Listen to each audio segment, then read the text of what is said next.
పాదయాత్ర అని కేటీఆర్ తన బీఆర్ఎస్ క్యాడర్ను పార్టీని కాపాడుకునే ప్రయత్నం, తమ ఉనికిని కాపాడుకునే ప్రయత్నం చేసే విధంగా వారి మాటల్లో కనిపిస్తుంది. చేతుల్లో మాత్రం ఎక్కడా ప్రజల పక్షాన నిలబడేటువంటి పరిస్థితి లేనటువంటి సందర్భంలో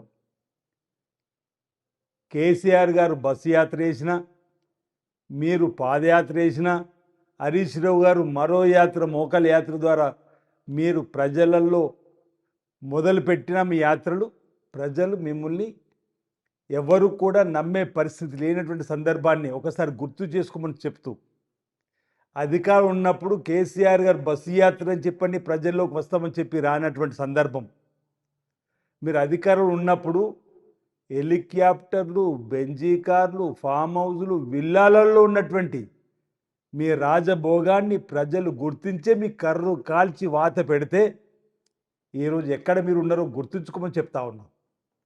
ఈరోజు ఇందిరమ్మ రాజ్యం ప్రజాపాలనలో ఓవైపు అభివృద్ధి, ఓవైపు సంక్షేమం జరుగుతున్నటువంటి వేళ ముందు మీ తండ్రి గారిని ఫామ్ హౌస్ నుంచి బయటకు తీసుకొచ్చే ప్రయత్నం చేయి. ప్రతిపక్ష నేతగా ఈరోజు ఈ ప్రభుత్వానికి సూచనలు సలహాలు ఇవ్వాల్సింది పోయి అధికారంలో ఉన్న రోజు ఆ 10 ఏళ్ళు ప్రగతి భవన్ ఫామ్ హౌజే, ప్రతిపక్ష నాయకుడు ఉన్నప్పుడు ఫామ్ హౌజే.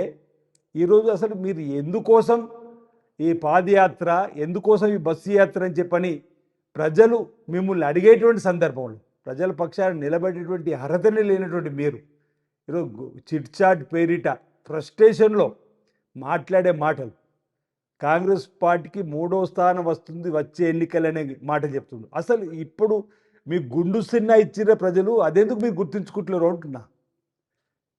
తెలంగాణలో ఉన్నటువంటి ప్రజలు విజ్ఞులు. మీకు మీరు అనుభవించిన రాజభోగాలు, మీకు ఇచ్చిన 10 ఏళ్లలో రాష్ట్రాన్ని అప్పటికుప్ప రాష్ట్రంగా మార్చిన వైనం, కాళేశ్వరం కోల్పోయినటువంటి వైనాన్ని గుర్తుంచుకొని జనం మిమ్మల్ని పక్కన పెట్టి మీకు గుండు సున్న ఇచ్చినరే దానిపైన ముందు ఎందుకు చర్చ ఆలోచిస్తలేరు అంటున్నా. మీకు ఏ ఎన్నికల్లో వచ్చినా కాంగ్రెస్ పార్టీకి ఓట్ల శాతం పెరిగింది, ప్రజల ఆశీర్వాదం ఉంది, ఇందిరమ్మ రాజ్యం ఉండాలని కోరుకుంటున్నారు. మరో మాట అన్నాడు, బీజేపీతోనే మాకు పోటీ అని. గత ఎన్నికల్లో 100 స్థానాల్లో డిపాజిట్ రాని బీజేపీతోనే మాకు పోటీ అంటే మీ యొక్క ఫెవికాల్ బంధం అంటే మీరు ఒక కలిసి కుట్రలు పన్నేటువంటి వైనం ప్రజలు గమనిస్తున్నారని చెప్పి అంటున్నా. మీరు కలిసి వచ్చిన బీజేపీ బీఆర్ఎస్ విడిగా పోటీ చేసిన రాబో ఎన్నికల్లో ప్రజలు కాంగ్రెస్ పార్టీకే పట్టం కడతాడని ఒక విశ్వాసాన్ని సందర్భంగా వ్యక్తం చేస్తూ, మరోసారి రేవంత్ రెడ్డి గారు ముఖ్యమంత్రి ఇందిరమ్మ పాలనలో పదవి బాధ్యతలు స్వీకరిస్తారని చెప్పిన ఒక విశ్వాసాన్ని ఈరోజు మేము చెప్పే ప్రయత్నం చేస్తూ, ఆ విధంగా ప్రజల ఆశీర్వాదంతో ముందుకు పోతూ ఉంటే ఫ్రస్ట్రేషన్లో మాట్లాడేటువంటి మాటలుగానే ఉన్నాయి. ఈరోజు మీరు బస్సు యాత్ర చేసిన, పాదయాత్ర చేసిన, ఇంకా మోకాలి యాత్ర చేసిన ప్రజలు మిమ్మల్ని విశ్వసించారు. మీరు ప్రజలలోకి వెళ్ళిపోయారు. జరిగిన ఎన్నికలే తార్కాణం. లోక్సభ ఎన్నికల్లో మీరు 0కు పరిమితమైనరు. 3rd ప్లేస్ మీరు కంటోన్మెంట్ ప్లేస్లో, జూబ్లీహిల్స్లో జబ్బలు జరుచుకున్నారు. మేము గెలుస్తున్నాం, అయిపోయింది కాంగ్రెస్ పార్టీ పని. 24,000 పైచిలు మేజాడుతున్న కాంగ్రెస్ పార్టీ అభ్యర్థి గెలిచి నవీన్ యాదవ్ గారు బీసీ బిడ్డ. ఈరోజు మీరు చెప్పుకుంటూ పోతే సర్పంచ్ ఎన్నికలు ఎక్కడున్నారు మీరు?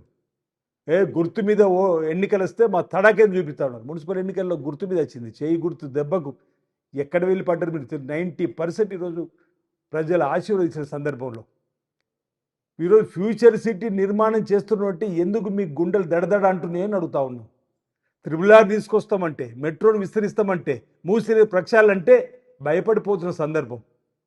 ఈరోజు ఆ జంట నగరాలలో ఈరోజు 4th సిటీ తీసుకొచ్చేటువంటి క్రమంలో సైబరాబాద్ వచ్చి జంట నగరాల్లో ప్రజలు కూడా ఇన్ని చక్కటి కార్యక్రమం అమలు చేస్తున్న సందర్భంలో రాబో రోజుల్లో ఈ విశ్వనగరంగా మారబోతుంది. కాబట్టి మేము సైతం ఇందిరమ్మ రాజ్యం పక్షాన్ని నిలబడాలని చెప్పని ప్రయత్నం చేస్తున్నటువంటి సందర్భంలో వాళ్ళు ఎటు పాల్పోలేక వారు చేసేటువంటి ప్రయత్నం తప్ప ఈరోజు మరొకటి కాదని మాట చెప్తున్నారు. కేటీఆర్ గారు ఎన్ని మాటలు చిట్ చాట్ పేరిట కానీ ఈరోజు అన్పార్లమెంటరీ భాషను వాడుతూ ప్రజలలోకి తిరిగినా కానీ బీఆర్ఎస్ పార్టీని నమ్మరు. నేను అనేక మార్లు చెప్పిన, ఏ రోజైతే తెలంగాణ రాష్ట్ర సమితి అనే పార్టీ భారతీయ రాష్ట్ర సమితిగా మారిన రోజే తెలంగాణ ప్రాంత ప్రజల పేగు బంధం తెంచుకున్నది. తెలంగాణ ప్రజల గుండెల్లో నుంచి ఆ పార్టీ వెళ్ళిపోయింది. అందుకే జీరో ఈరోజు లోక్సభ ఎన్నికల్లో వచ్చింది. ఏ ఎన్నిక వచ్చినా ప్రజలు వాళ్ళను విస్మరిస్తారు.